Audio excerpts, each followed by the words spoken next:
Hello there, and welcome back. This is another episode of the Up Watching Hawaii podcast. I'm your host, Ski Mask Murphy. If I sound a little bit different than the rest of the podcast you've been listening to here of my recordings, I'm recording myself a little bit differently because I realized maybe the mic was a little bit too close to my face when I was recording. Yeah, you guys got a little bit too much of an earful. This is an ASMR. This is a college football podcast, a little bit of sports. So I'm recording here after a good old Monday Night Football where a running back not named Christian McCaffrey ran for the 49ers and dominated the game. Even though they only scored two touchdowns, which is a little weird, six field goals. Things have been a little bit weird out here in the world of NFL football. I think they've recorded their lowest passing touchdowns in week one in history, I believe. So yeah, things are off to a different start, and the game ended in a scoregami.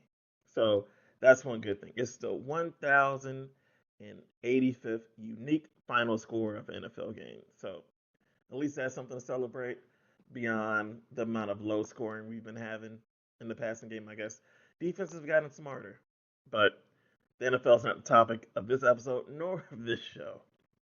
So I'm gonna get going with my main topic, which is the University of Colorado, or Colorado University, whatever you want to call them, the Buffs, the Buffaloes, Coach Prime's oasis that he's now created. Things are, I've already done an episode on them, did an episode on their game, and of course it was Thursday night. It was the game of that Thursday night of Week One, but he's he's truly a polarizing figure who's built a very polarizing program that some people love and some people love to hate. So depending on which side of the fence you're on, maybe you're gonna like what I have to say, maybe you're gonna hate what I have to say, or maybe you're gonna say, hey, this is a very agreeable person. But let's just start off with the thing that's come out so far, because a few different headlines that come out today. I'm gonna start off with the first easy thing to go through, is that apparently full numbers aren't released yet because that normally happens. I believe typically on Wednesdays is when the numbers come out for college football that they've collected over the past week in terms of viewership.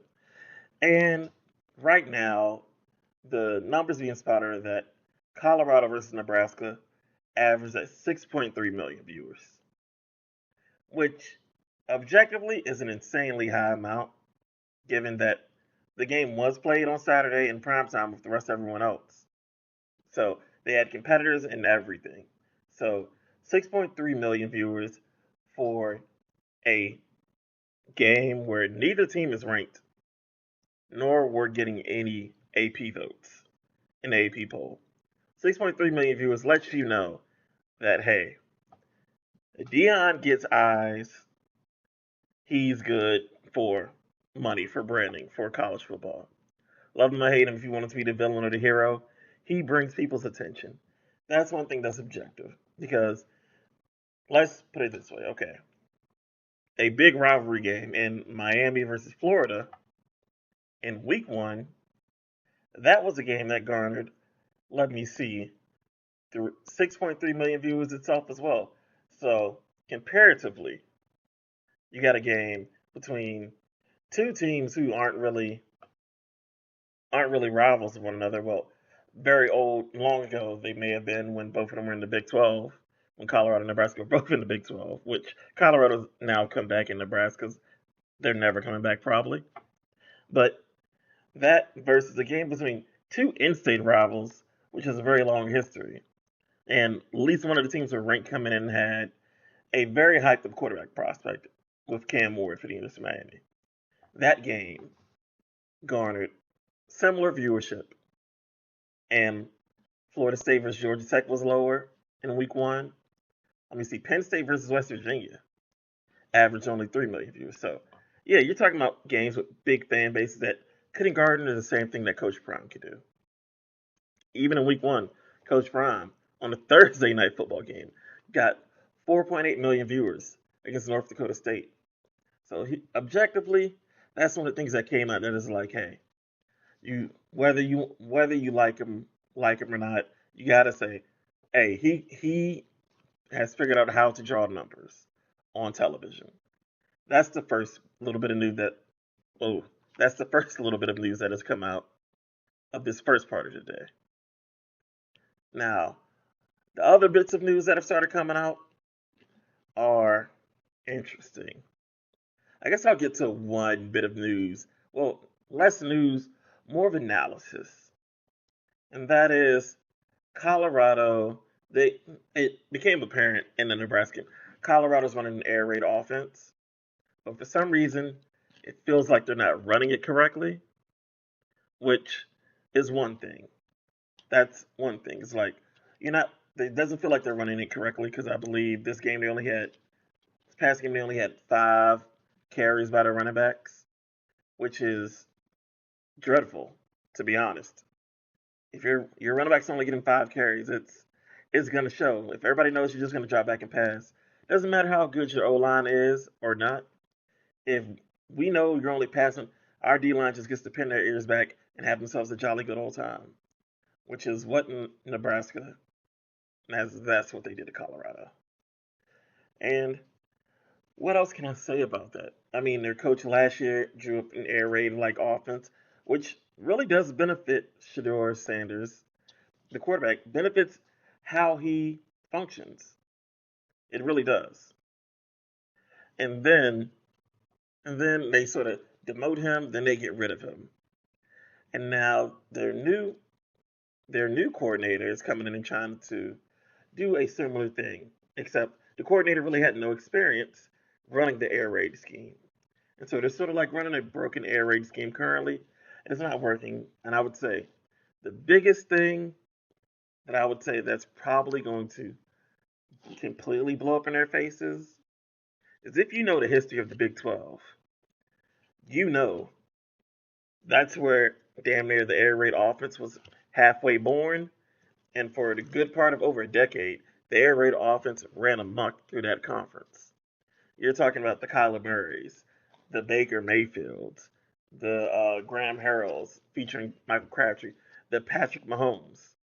You're talking about a laundry list of guys who were in that conference just tossing it up. And these defensive coordinators, it, it, it took them time to figure it out, but they figured it out. They know how to stop the air raid. If that's how they're going to base their offense with Colorado, and they're not going to get a good structure around it, like a legitimate air raid going where they know what they're doing, it's it's not going to work. Even though Shadur is a great quarterback, I will get to his questionable leadership stuff that's coming after this. And Shadur is great, and they have an excellent wide receiver room, but there's just a few flaws in the offense, and I wouldn't say there's terribly too many flaws on the defense. I mean, the defense has flaws, but they seem to get the defense seems to get themselves together as the game progresses, as you would want. But also, you don't want these guys giving up all the points immediately to start the game. But getting to the next point I was going to get to, there's been some questionable things going on being shown in the leadership, not just with Shador, but also with Dion. The reports that are coming out are seem to be all over the place. I mean, Shador throwing his offensive line under the bus in post-game interviews, and also leaving the game with around 2 minutes left in the clock after they turn the ball over on downs to end the game, but not staying on the field to say with his team just walking off by himself. It's things are looking a little crazy and hectic over there in Colorado, and I think maybe because Deion has sort of just risen up the ranks with both of his sons in tow, from coaching them in middle school and youth football, to coaching the high school team, to coaching them at Jackson State, to now coaching them at Colorado. Everything's fine and dandy, but as you move up through the ranks of the more difficult competitions, things are going to get more difficult for you. And the things where you can just fly by your seat, you got to get things together and have a legitimate plan of what you're going to do. And also, not just the plan of what you're going to do, you have to have a good, cohesive culture, which it seems like right now, even with the transfer portal, teams are flip flopping everything. But in Dion's first 2 seasons, his transfer portal numbers basically dwarf everyone else's. I believe in the past 2 seasons combined, he's brought in what approximately, I would say, 100. 130, 140 new players. Like, that's a complete turnover of a whole roster. Because I believe the rosters are maxed out at 125, 130. So in 2 years, he's had a complete roster turnover, just new guys coming in. And I believe each season he's just about had at least 50 guys transfer out from Colorado. So yeah, you're turning over a team in such a way where you have, if you're not able to quickly and efficiently build a good culture and be the excellent leader that people have known you to be, if you can't improve on that, it's things are gonna fall apart. Things are gonna bust apart at the seams, as we saw on the second half of Colorado season as the losing streak built up. Even though they had a lot of winnable games there, but the losing streak just built up, and things unfortunately went wrong.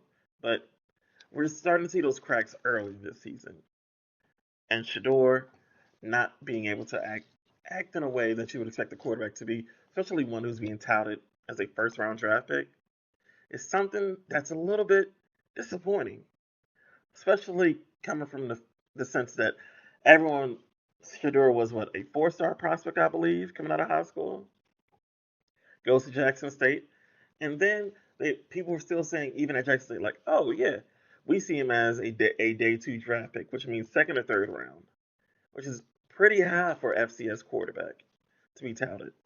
You know, you've had your Trey Lance and stuff like that, but that's not who you want to be compared to if you're FCS QB. But from there, and then immediately upon transferring to Colorado, he was put in the Heisman Trophy conversation, having not even played it down at the FBS level. So we sort of been expecting more, but things have been getting a little different. And one of the other reports that has come out was the combination of leadership, failings in leadership, and a combined catering to his sons. It's being alleged. I've seen nothing fully concrete, but it's being alleged, which is just too much in its own, that Deion Sanders has told the PA announcers and coordinators to not play the Colorado fight song when they score a touchdown. Well, when Shador scores a touchdown, is being alleged. Things is being alleged instead of the fight song when Shador scores a touchdown to play Shador's rap song, which I mean, it would be a funny touch, but also the whole story that alleges all the guys were forced to go to the Lil Wayne concert in order to hear Shador rap, and now forcing that to be just a touchdown for him and everybody else just gets the fight song. It's coming off as you gotta get ahead of these stories and fight these stories.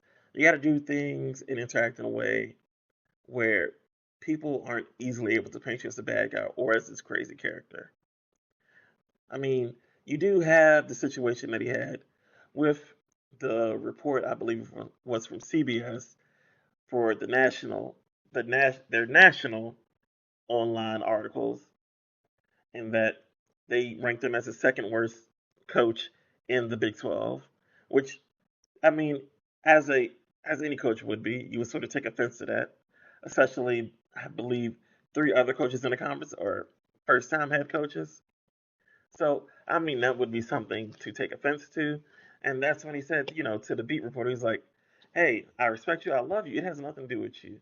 But I can't talk to you given the way I was reported on by the rest of your colleagues, which is a respectful thing to do. That's the same ground to say the guy that you know personally, like, as a reporter, be like, hey, I can't talk to you right now because the way the rest of your colleagues are acting is a little bit crazy. And it makes me feel crazy that you can talk to me and be nice, but they won't. And then anything you run back to them with, they're gonna edit it and try to chop it up, make it seem crazy. Well, that's understandable with Deion Sanders, but it seems that things are getting out of hand, and also it seems that things are coming down from the NFL level where certain execs and GMs, there's always the secret execs giving giving their topics and opinions on things, but never revealing who they are. They're saying that two execs spoke to guys from Bleacher Report, and they're saying we don't like the way things look. It seems like Deion's just catering to his sons, and they're not liking that, and they're not looking at their sons It may be hurting his son's draft grades, both of them, for Shador, who was been trending as a first round pick, and Shiloh, who seems to be more like he'll be a sixth or seventh round pick who fell out of team as a special teamer, which is not a disrespectful thing to say because point blank period, NFL is hard to make it, pro sports is hard to make it to get into a pro sport. It's not easy. Most guys don't hang around very easily. So that's let me just double check and make sure that's everything going on crazily at the University of Colorado. That's just as normal, just out of this world. Whew, man.